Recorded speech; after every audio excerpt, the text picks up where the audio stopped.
40 సంవత్సరాల సినిమా ప్రస్థానం ఉన్నారు గురుగారు. మీరు సార్ సినిమాలు చేసుకుంటూ వస్తున్నారు. మొదటి సినిమా నుంచి చెప్పారు. సార్ సార్ సార్ మీరు సినిమా నటులుగా సాటిస్ఫై ఎక్కువ అవుతారా, ఒక మొత్తం సినిమా మేకర్గా సాటిస్ఫై అవుతారా? అంటే సార్ ఒక మాట చెప్పనా సార్ వేణు గారు, దర్శకుడు నేను సినిమా పిచ్చునండి. యాక్టర్ వల్ల నిల్లేను మద్రాసు. మ్మ్. మహానుభావుడు దాసనాండ నన్ను ఆదరించి నాకు మంచి వేషాలు ఇచ్చారు. కానీ బిజీగా అలా ఓకే ఓకే ఓకే బిజీగా అన్నప్పుడు నాకు నేను చేసుకోవాలి. నా అవసరార్థమే నేను నిర్మాతను అయ్యాను, నా స్నేహితుల కోఆపరేషన్తో. అందుకని నా బ్యానర్ పేరు స్నేహితుల పిక్చర్స్. ఎస్. నా అవసరార్థం. అలాగే నిర్మాతను అయ్యాను, దర్శకుడిని అయ్యాను, హీరోని అయ్యాను, దేవుడి సక్సెస్ అయ్యాను. ఇగో ఇలా మీతో నేను ఇలా మాట్లాడుతున్నాను. జనదయ వల్ల హ్యాపీగా ఉన్నానండి. థ్యాంక్స్ అలా అండి. Super super sir. అయితే మన సినిమాల్లో మ్యూజిక్కి ఎక్కువ చాలా ఇంపార్టెన్స్ ఉంటుంది. మ్యూజిక్ సంబంధించి గద్దర్ గారు పాటలు రాశారని ఎస్ సార్ ఎస్ సార్. ప్రేక్షకుల కోసం ఒక పాట మీ సార్, నోటి నుంచి. ఇప్పుడు నా అర్ధరాత్రి సొంత నుండి ఇప్పటిదాకా కూడా నా సినిమాలో పాటలు ఎంత బాగుంటున్నాయంటే కారణం first of all the greatness of the people poets. ఆ ప్రజాకవులకు వస్తాను. బికాజ్ వాళ్ళే రాసిన పాటలు నేను రాయించుకోవడం, ఆ బాణీలు వాడు ఇవ్వడము, నేను తీసుకోవడము, మా మ్యూజిక్ చెప్పి చేయించుకోవడం, ఇలా జరుగుతూ వస్తుంది. కాబట్టి నా సినిమాలో పాటలకు అంత మంచి పేరండి. ఆ credit goes to people poets అండి. అండ్ ద సబ్జెక్ట్ అండి. మేము పడే తపన ఆ మ్యూజిక్ డైరెక్టర్స్ అండి, ఆ గాయకులండి. టేక్ వందేమా శ్రీనివాస్ ఎటువంటి పాటలు పాడాడు నా సినిమాలకి, ఎటువంటి మ్యూజిక్ చేశాడు నా సినిమాలకి. ఎస్పి బాలసుబ్రహ్మణ్యం గారు, జయసుదాస్ గారు, సుశీలమ్మ, జానకమ్మ, చిత్ర గారు, ఎటువంటి శంకరన్న, వరంగల్ శంకరన్న, ఎటువంటి మహామహులు నా సినిమాలకి పాటలు పాడారండి. ఎటువంటి మహాకవులు నా సినిమాకి రాశారండి. అలాగే ఇందులో గద్దరన్న ఒక గొప్ప పాట రాశారండి మహానుభావుడు. రాజ్యాంగం మనకు అనేక హక్కులు ఇచ్చింది. అలాంటి రాజ్యాంగం ఇవాళ ప్రమాదంలో పడే పరిస్థితులు వస్తున్నాయి. ఎందుకు ప్రతిదీ ప్రైవేట్ కారణం చేస్తున్నారు, రాజ్యాంగాన్ని ఉల్లంఘన చేస్తున్నారు. ఆ రాజ్యాంగాన్ని ఉల్లంఘన చేయకూడదు, ఆ రాజ్యాంగాన్ని గౌరవించాలి. సో ప్రతి విద్యార్థులకి చదువుకునే అవకాశం సమంగా లభించాలి. సో ఉద్యోగ హక్కు కల్పించాలి. ఏమైతే కాన్స్టిట్యూషన్ రైట్స్ ఉన్నాయో ఆ పని హక్కు, చదువుకునే హక్కు మర్చెంటుడు అందరికి కూడా కల్పించాలి అనే రాజ్యాంగ హక్కు ఉంది. దాని మీద గొప్ప పాట రాశాడినా. తాత తాత ముత్తాతల త్యాగం భారత రాజ్యాంగం, ఇది బడుగుల రాజ్యాంగం, ఇది అన్నార్తుల నాదం, ఇది అభాగ్యుల వేదం. బలిరబలి తాత తాత ముత్తాతల త్యాగం భారత రాజ్యాంగం, ఇది బడుగుల రాజ్యాంగం. War you to destroy it. రాజ్యాంగం తాత ముత్తాతల త్యాగం, ఇది దాన్ని కాపాడుకోవాలి మనం అని గొప్పగా చెప్పాడండి ఆ పాట. అలా లైక్ దిస్. సూపర్ అండి. ఎన్ని పాటలు ఉన్నాయండి మన దాంట్లో? 5 పాటలు ఉన్నాయి గురుగారు. 5 పాటలు సార్. ఓకే. అలాగే మోటపలుకులు రమేష్ గారు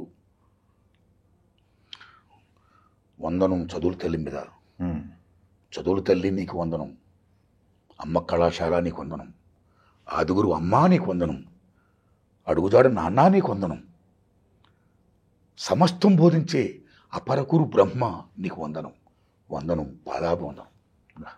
గొప్ప పాట మోడపల్లి రమేష్ గారు రాశారు, గోసుకులు రమేష్ గారు పాడారండి పాట. ఇదే పాట మళ్ళీ ప్యాథటిక్గా వస్తుంది.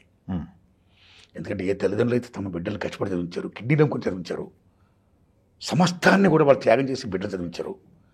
ఆ చదివించిన తర్వాత కొద్దిమంది లంచాలు ఇచ్చి ఉద్యోగాలు పొందేసి రావాల్సిన వాళ్ళకి గోల్డ్ మెడలిస్ట్కి ఉద్యోగాలు రానప్పుడు ఆ విద్యార్థి పడే ఆవేదన ఆ పాట రూపంలో ప్యాథటిక్గా వస్తుంది.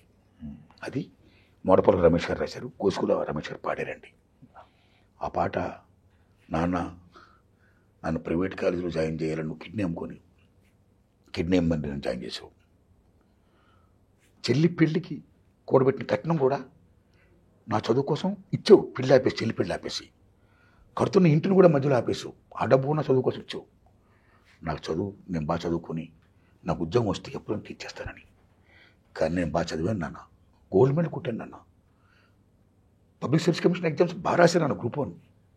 కానీ నాకు ఉద్యోగం రాలేదన్న, లంచ్ వచ్చాడు పట్టిపోయాను నాన్న, నాన్న నన్ను క్షమించు. నువ్వు పాడడానికి నేను చెల్లి పెళ్లి చేయలేకపోతున్నాను, నువ్వు సకుల పూజ చేసిన నేను పూజ చేయలేకపోతున్నాను, నువ్వు చేసిన అప్పులు తీర్చలేకపోతున్నాను, క్షమించినాను. ఈ పాడడానికి నేను చావు బతుకులో ఉన్నాను. అమ్మా నాన్న ఒక్కసారి చూస్తారా, మిమ్మల్ని చూడాలని ఉంది అని ఏడుస్తూ పాడే పాట అండి. అది గొప్పగా మోటపల్లి రమేష్ గారు రాశారండి. ఈయన మన గోసుకుల రమేష్ గారు పాడారు. చాలా గొప్ప పాట అది. ఆ పాట కానీ, ఇంకొక పాట say no to private schools, okay, say yes to government schools, ప్రభుత్వ విద్యారంగాన్ని మనం బలోపేతం చేసుకుందాం అనే విషయంతో వేల్పుల నారాయణ గారు రాశారు. సాయిధరం తేజ్ గారు, సాయిచరణ్ గారు బ్రహ్మాండంగా పాడారు పాట. అలాగే ఇంకొక పాట జల్దంగి సుధాకర్ గారు రాశారండి, ప్రముఖ రచయిత అయిన, ప్రముఖ లిరికిస్ట్ అయిన.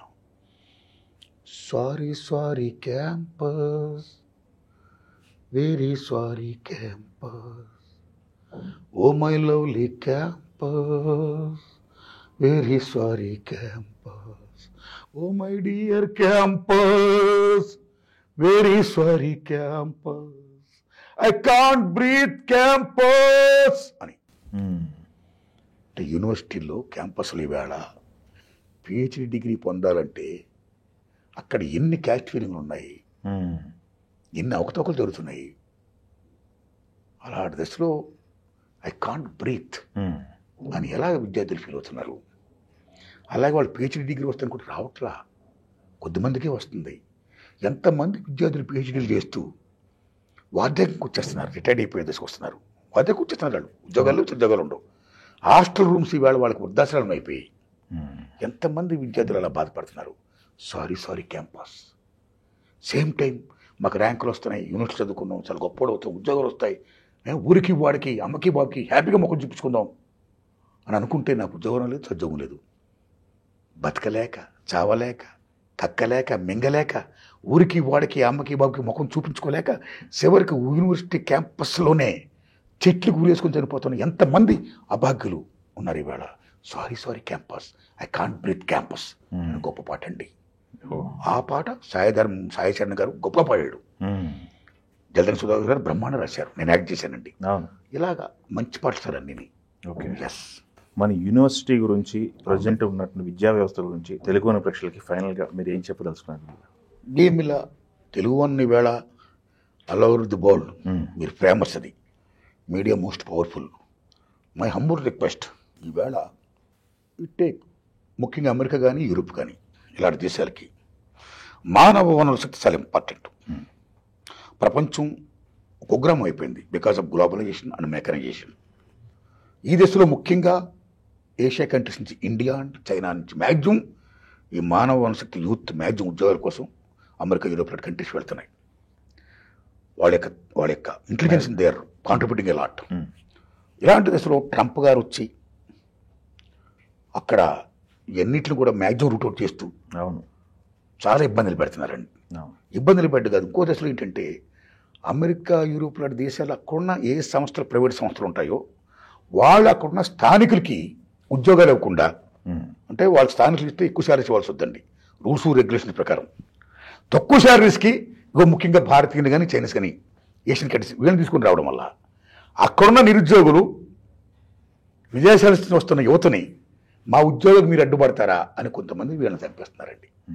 అలా చంపకూడదు.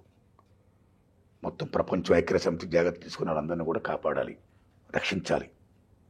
సేమ్ టైం ట్రంప్ గారి విధానాలు ఏమవుతున్నాయో ఆ విధానాలు ఎంత దారుణంగా ఉంటున్నప్పుడు, ఇంత దారుణంగా అంటే నీకు అవసరం ఉన్నప్పుడల్లా సర్వీస్ ఉపయోగించుకున్నావు, అవసరం తీరిపోయింది కాబట్టి ఇవాళ నువ్వు కాళ్ళకి చైన్లు కట్టేసి అరెస్ట్ చేస్తాం, లేకపోతే ఇది చేస్తాం, లేకపోతే వెళ్ళిపోండి అని గెంటేయడం అనేది అది మాననీయకోవడానికి సంబంధించిన వ్యవహారం కదా. అది తప్పది. ఏ మనిషినైనా మీరు సర్వీస్ ఉపయోగించుకున్నప్పుడు ఆ మనిషిని మీరు గౌరవించాలి, అంతర్జాతీయ న్యాయ సూత్రాలు మీరు పాటించాలి. ఇలాంటి దశలో ఏంటంటే ఇలాంటి ఇబ్బందులు పడకుండా, ఇది చేయకుండా ఎంతో ఆ చదువుకొని వాళ్ళ మానవ వనరుల శక్తిని ఈ సౌధానికి నిర్మాణానికి కృషి చేస్తున్న యువత ఎవరైతే ఉన్నారో వాళ్ళందరి త్యాగం వృధా కాకూడదని, వాళ్ళు ఇబ్బందులు పడకూడదని, వాళ్ళు మంచిగా ఉండాలని, వాళ్ళ రైట్స్ కోసం ఫైట్ చేయాలని, దానికి ప్రభుత్వాలు అండగా నిలబడాలని, వాళ్ళు కాపాడుకోవాల్సిన బాధ్యత మనకు ఉంది, సమాజానికి ఉంది. విద్యార్థుల్ని, యువతని, నిరుద్యోగుల్ని, ఉద్యోగస్తులను కాపాడుకోవాల్సిన బాధ్యత సమాజానికి ఉంది. ఈ మానవ వనరుల శక్తిని కాపాడుకోవాల్సిన బాధ్యత మనకు ఉంది. The students, they are the betters of the society, they are the betters of the nation and the universe. ఈ విశ్వోధాన్ని నిర్మించే మహనీయులు వాళ్ళంతా. వాళ్ళ మన సమాజం కాపాడుకోవాలి, మన ప్రభుత్వం కాపాడుకోవాలి, మనందరూ కాపాడుకోవాలి అని నేను చెప్తున్నా. Thanks best, all the best my విద్యార్థులరా, యువతులరా, నమస్కారం. Yes, thank you very much అండి. ఆగస్ట్ 22 మన సినిమా రిలీజ్ ఉంది. రిలీజ్ అయ్యి పెద్ద బ్లాక్ బస్టర్ అవ్వాలని కోరుకుంటూ దేవుడి దగ్గర రిలీజ్ అయ్యి పాస్ ఇచ్చారు సార్, అదే నాకు పెద్ద హ్యాపీ అండి. ఇప్పుడు నేను యువతను ఏం కోరుకుంటున్నానండి, నేను ఆల్ ది బెస్ట్ చెప్తున్నా, వాళ్ళందరూ బాగుండాలని. మీరందరూ, ఆ యువత అందరూ, ఆ నిరుద్యోగులు కాదు, ఆ ఉద్యోగులు అందరూ, ఆ నిరుద్యోగులందరూ, స్టూడెంట్స్ అందరూ కూడా నా సినిమా చూసి ఆదరిస్తే అదే నాకు పెద్ద హెల్ప్, అదే నాకు పెద్ద బ్లెస్సింగ్ అండి. Okay sir, okay, thanks a lot. Thank you sir. ఇలాంటి మరిన్ని చిత్రాలు మీరు తీయాలని కోరుకుంటున్నా అండి. థ్యాంక్స్ అండి. ప్రేక్షక దేవుడి దయ వల్ల నా ఈ చిత్రం పాస్ అయితే నాకు ఎంతో బలం వస్తుంది. ఓకే, ఇంకా ఇలాంటి చిత్రాలు తీయడానికి నాకు శక్తిని ప్రసరించడం అవుతారండి ప్రేక్షక దేవుళ్ళు. సో వాళ్ళ ఆశీర్వాదమే నాకు పెద్ద బలం అండి. Thanks a lot. Thank you sir.